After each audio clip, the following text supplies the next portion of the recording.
안녕하세요.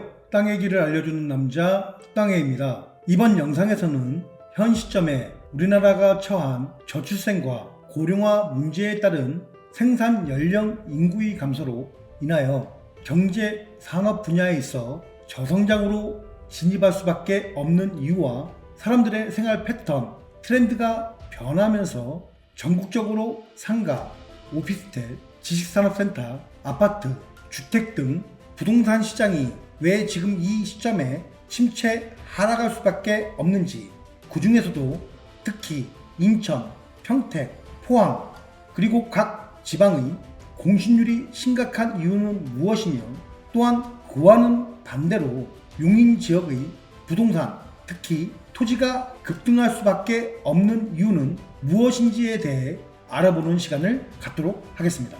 자, 그럼 지금부터 시작하겠습니다. 작년 JTBC 차이나는 클래스에서 저출생 고령화 문제와 그에 따른 우리 한국의 인구 문제에 대해서 이야기를 했는데요. 현재 대한민국이 저출생과 고령화가 전 세계에서 가장 빠른 속도로 심각한 위기를 향해 가고 있다는 내용의 방송입니다. 현재 대한민국 합계 출산율은 2022년 0.78명에서 2023년에는 0.72명으로 심각하게 떨어져 가고 있고, 2045년이면 고령 인구 비율이 세계 1위가 될 것이라고 조금 부정적으로 전망을 하고 있는데요. 이 저출생, 고령화라고 하는 상황은 우리나라의 생산 연령 인구가 감소가 되면서 경제 침체라든지 경제 분야에 있어서 저성장을 가지고 오기 때문에 그에 필요한 여러 가지 사회적인 비용이 발생하게 됩니다. 또한 인구 구조상 1인 가구 비중이 매우 빠른 속도로 증가하고 있는데요. 통계청의 장래 가구 추계를 통해 알아보면 우리나라 전체 가구 수가 2022년 약 2166만 가구에서 2041년 2437만 가구로 정점을 찍은 뒤 2052년에는 2328만 가구를 기록할 것으로 예상하며, 이 가운데 1인 가구 수는 962만 가구로 2022년과 비교하면 30%가량 증가할 것으로 보입니다. 즉 1인 가구 비중이 늘어날수록 주택시장과 주변 상권에 여러 변화를 불러오게 하는 그런 상황이 될 수 있습니다. 다음으로는 경제 저성장이라고 하는 부분에 있어 대한민국 경제 성장률이 지금 0.04% 감소한다라고 하는 부분에 관한 이야기인데요.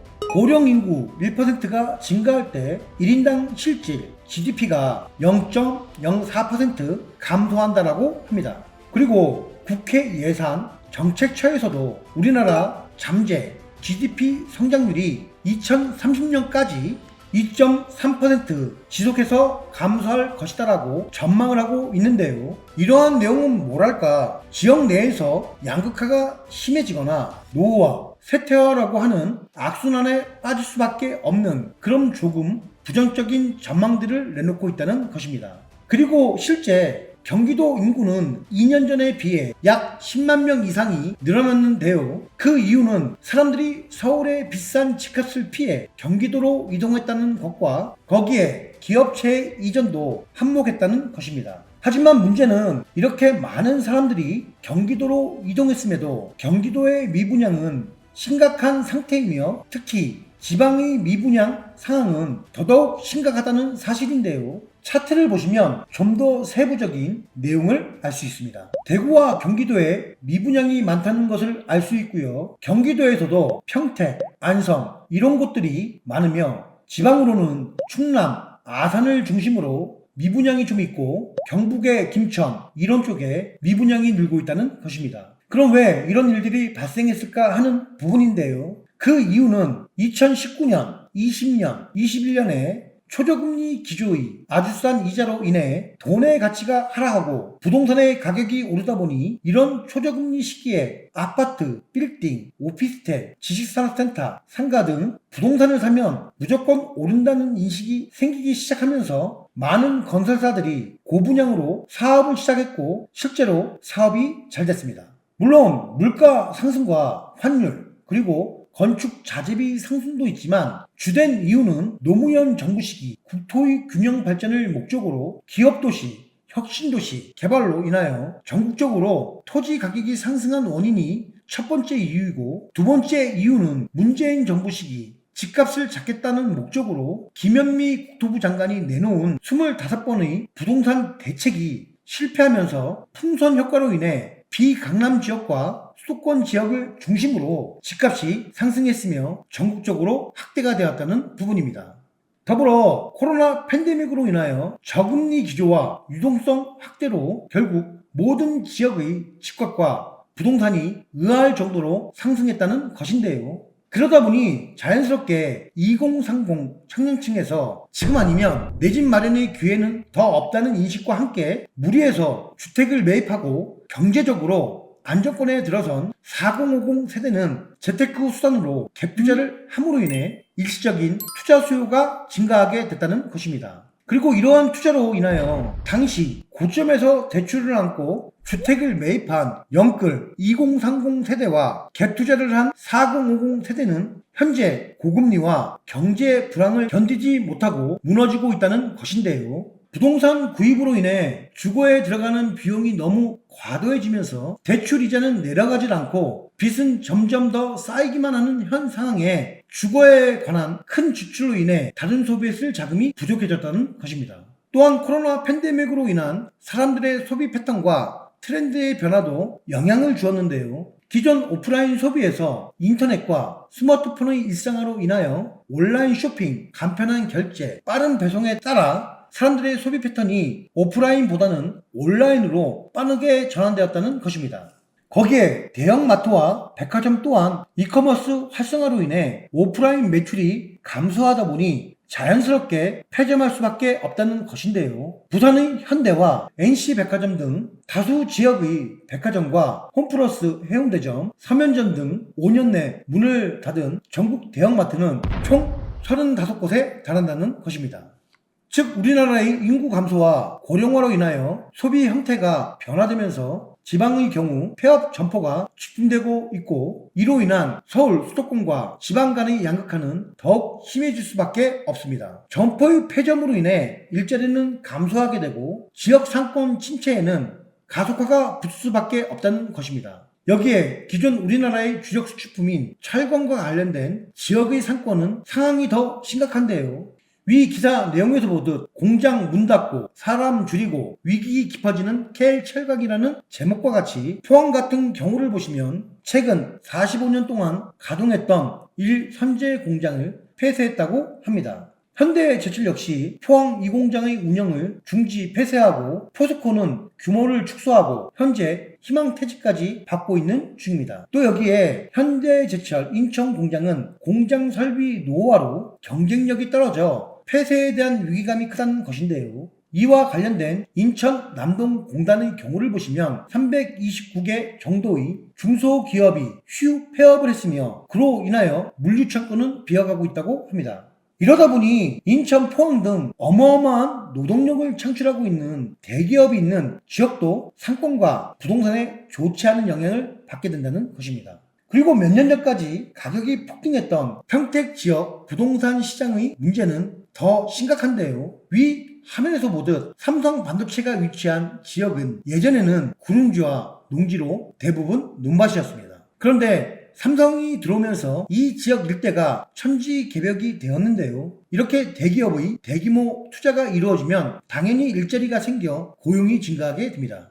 그리고 이 삼성 반도체에서 근무할 근로자뿐 아니라 가족들도 같이 유입되면서 인구가 급속하게 늘어나게 되며 지역 경제가 활성화가 되고, 그러면서 이 유입된 인구들이 살 주택이 필요하게 됩니다. 그리고 실제 이 평택 고독 신도시 아파트 가격은 크게 올랐습니다. 위 기사 내용에서 보듯 현재 평택은 여러가지 이유로 주택 가격이 하락하게 되었는데요. 그 이유는 현재 부동산 시장이 위축되고 거기에 반도체 시장의 불황, 그리고 작년 삼성전자 평택 캠퍼스 공장 건설이 늦춰지고 일부 설비가 멈추면서 반도체 동력이 멈춰 삼성의 위기가 있었으며, 거기에 공급 과잉이 겹치면서 집값이 1년 내리 내리막으로 향하게 된 것입니다. 특히 준신축 아파트의 가격이 최고가의 절반 정도로 가격이 내려왔습니다.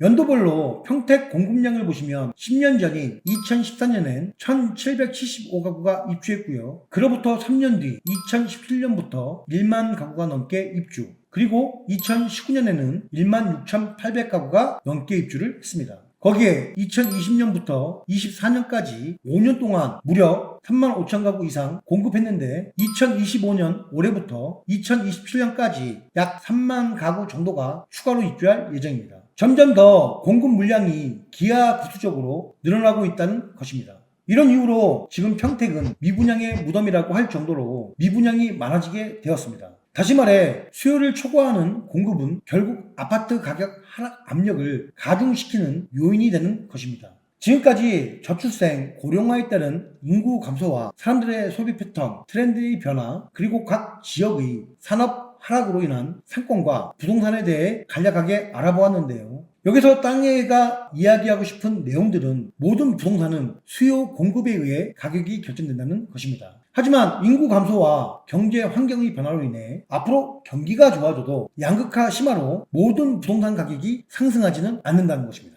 결국 우리나라의 부동산은 앞으로 어떤 산업을 하느냐, 인구 유입이 어떻게 되느냐에 따라 결정되며 그에 따라 향후 부동산 투자 시 현 시점에 가격이 싼 지역에 부동산을 살 것이냐, 아니면 인구 유입으로 인해 많은 사람들이 향후 관심을 가지고 부동산의 가격이 계속 오르는 지역에 살 것이냐, 두 가지 지역 중에 하나를 선택해야 된다는 것입니다.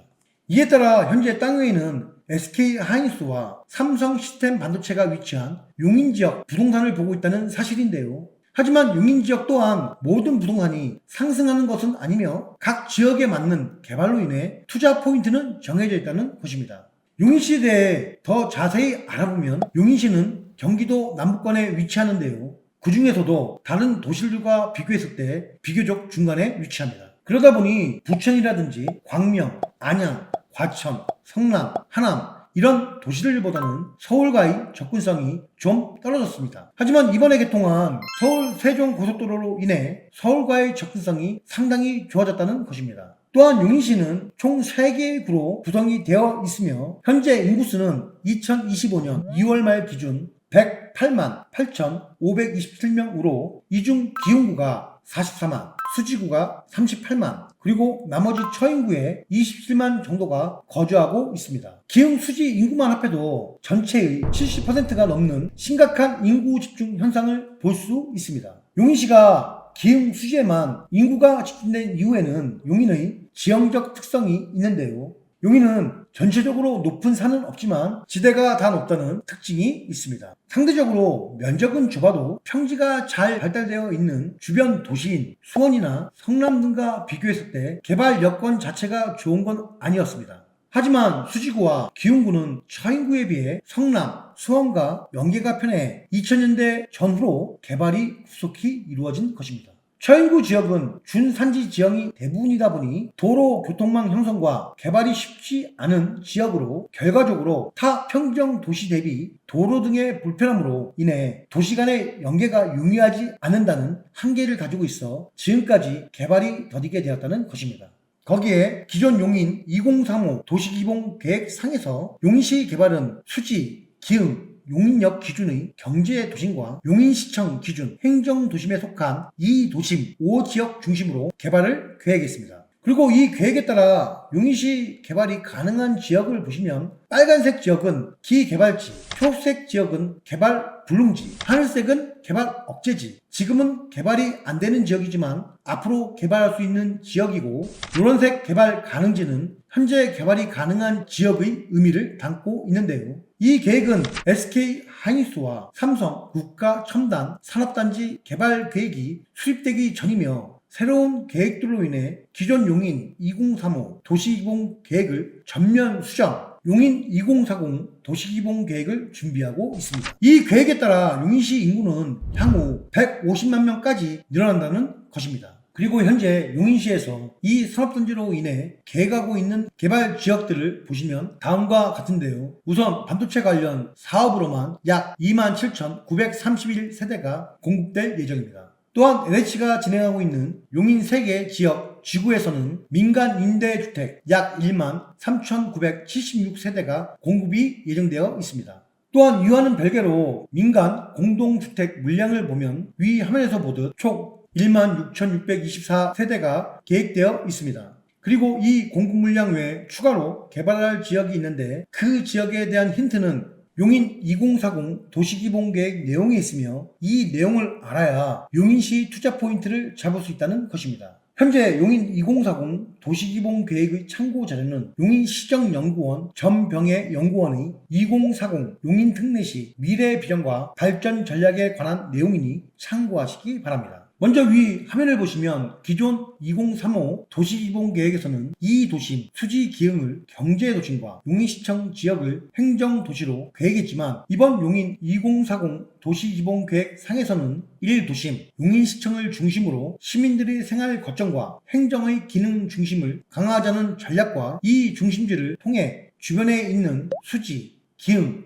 이동, 남사, 대감, 원삼, 양지, 포곡, 오연 지역의 거점이 될 수 있도록 유기적으로 공간 구조를 개편해 5지역을 거점 육성한다는 계획입니다.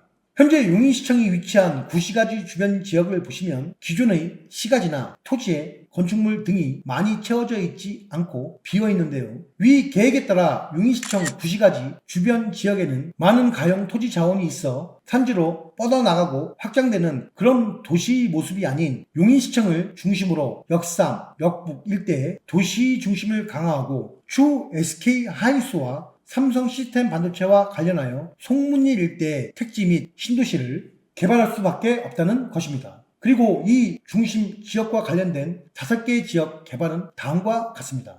첫 번째, 수지 기흥 지역입니다. 이 지역은 용인시가 93년 이후에 공동주택 건설로 인구가 빠르게 성장한 지역으로 공동주택과 택지 개발을 많이 진행했지만 현재는 대규모 공동주택 단지의 노후화로 인해 리모델링이나 재건축 등 도시주택을 정비해야 한다는 부분입니다. 그리고 현재 용인시는 노후계획 도시 정비계획에 사업을 추진 중인데요. 2024년 8월 14일 용인특례시 보도자료 내용을 보도록 하겠습니다. 용인특례시 시장 이상일은 13일 용인시청 영상회의실에서 노후계획도시 정비기본계획 수립 용역 착수보고회를 열었다고 14일 밝혔다. 시는 수지, 구갈, 택지, 개발지구를 중심으로 노후계획 도시의 도시공간구조 재편을 통해 계획도시 성격을 강화하는 방향으로 용인시 노후계획 도시 정비기본계획을 수립할 방침이다. 대상은 조성한 지 20년이 지난 면적 100만 제곱미터 이상의 공공택지로 수지 1지구 94.8만 제곱미터 1994년 준공 중심으로 인근 지역과 구갈 1지구 21.6만 제곱미터 1992년 준공, 구갈 2지구 64.5만 제곱미터 2001년 준공을 합친 인근 지역이다. 시는 이번 용역에서 단지별로 계획된 노후주택지를 블록으로 통합 개발토록 유도하고 이에 대한 개발 이익의 일부를 공공기여토록 함으로써 노후된 도로, 공원 등 도시 인프라 기능을 개선하고 역세권과 상업, 업무지구, 복합개발을 검토하는 등 중심 시가지 기능이 강화된 계획도시로 만드는 구상을 구체할 방침이다. 또한 이 노후도시 현황에 대한 내용은 위 화면 영상을 참고하시기 바랍니다. 그리고 여기에 지난 11일 착공식을 한 플랫폼 시티도 중요한 지역인데요. 기흥구 보정, 마북, 신갈동, 수지구 상현, 풍덕천동 일대에 272만 제곱미터, 약 83만 평 규모로 계획 인구는 2만 7,283명, 주택은 1만 105가구가 공급되는 지역입니다. 용인시는 이 플랫폼 시티 성공을 위해 광역 교통망을 추진하는데요. 도로의 신설, 새로운 IC 추가, 용인역 환승센터 건설, 기타 대중교통 지원 등 수많은 교통 계획을 추진합니다. 그리고 용인 플랫폼시티 주변 테크노밸리 산업단지 R&D 센터와 연계되며 용인 L자형 반도체 벨트의 첫 번째 핵심 축으로 삼성 시스템 반도체, SK 하이닉스와의 대규모 파급 효과를 예상하며 향후 이곳은 인구가 집중됨으로 인해 주변 지역의 가치가 올라갈 수밖에 없는 지역이니 참고하시기 바랍니다. 두 번째 지역은 남사 이동 지역인데요. 위 지도에서 보듯 삼성 시스템 반도체 220만 평 중 약 19%인 42만 평이 상수원 보호구역에 포함되다 보니 개발에 어려움이 있었지만 상수원 보호구역 해제로 인해 그 주변 지역 개발이 가능하다는 부분입니다. 그리고 현재 지정 고시한 69만 평 이동 신도시 1만 6천 세대 외 남사 신도시 620만 제곱미터 약 187만 평에는 약 4만 4천여 세대가 계획되어 있는데요. 여기에 관한 용인시의회 제286회 회의록 내용을 보도록 하겠습니다. 김영식 위원, 존경하는 이윤미 위원 말씀 잘 들었습니다. 퍼센티지로 따지면 조금 다를 수 있지만 원안대로 이렇게 올라온 부분은 4년에 걸쳐서 100%를 말씀하시는 것 같은데 현재 국가산단 이동 남사에 신도시가 들어오면 6만호라는 주택이 들어올 것 같은데 그뿐 아니라 SK 하이닉스 주변에도 꽤 많은 호수가 들어올 예정으로 알고 있습니다. 이 내용에 따라 남사 신도시 주변 지역도 투자 포인트 지역이니 참고하시기 바랍니다. 세 번째 지역은 얼마 전 수변구역에서 해제된 포곡인데요. 위 주도를 보시면 현재 LH에서 추진 중인 3,800세대 포곡 공공촉진지구 우측 1으로 표시된 초록색 지역이 수변구역에서 해제가 된 지역입니다. 이 지역은 축구장 500개 가량의 강대한 토지가 한강수계 보호구역과 개발제한구역, 군사시설 및 군사시설 보호구역 등 여러가지 중첩 규제를 받아왔습니다. 이 규제로 인해 현재 수변구역 안에서는 한강수계법에 따라 식품적개법, 숙박업, 목욕장업, 관광숙박업 시설과 단독주택, 다가구주택 한정, 공동주택 등의 시설을 신규로 설치할 수 없었습니다. 하지만 수변구역이 해제되면서 향후 용인 2030 도시기본 계획에서 시가와 예정지 물량 배정 시 이 지역에도 대규모 공동주택을 개발할 수 있는 지역이 되었다는 부분이니 이 점 또한 참고하시기 바랍니다. 끝으로 SK 하이닉스가 위치한 원삼에 대한 부분인데요. 지난 2월 24일 SK 하이닉스 반도체 생산 라인 팹 1기 건설 공사가 시작되었습니다. 공사가 본격화되면서 사람들이 관심을 가지는 부분이 많아졌는데요. 현재 계획된 기숙사 부지는 어디이며 향후 인근 지역의 교통 생활 환경에 미칠 영향과 새로 신설되는 도로는 어디인지 또한 상권이 형성될 지역은 어디인지 그로 인하여 토지 금액이 급등할 지역은 어디인지 등 많이 궁금해 하십니다. 다음 영상에서는 이 부분에 대해 다루도록 하겠습니다. 끝까지 시청해 주셔서 감사합니다.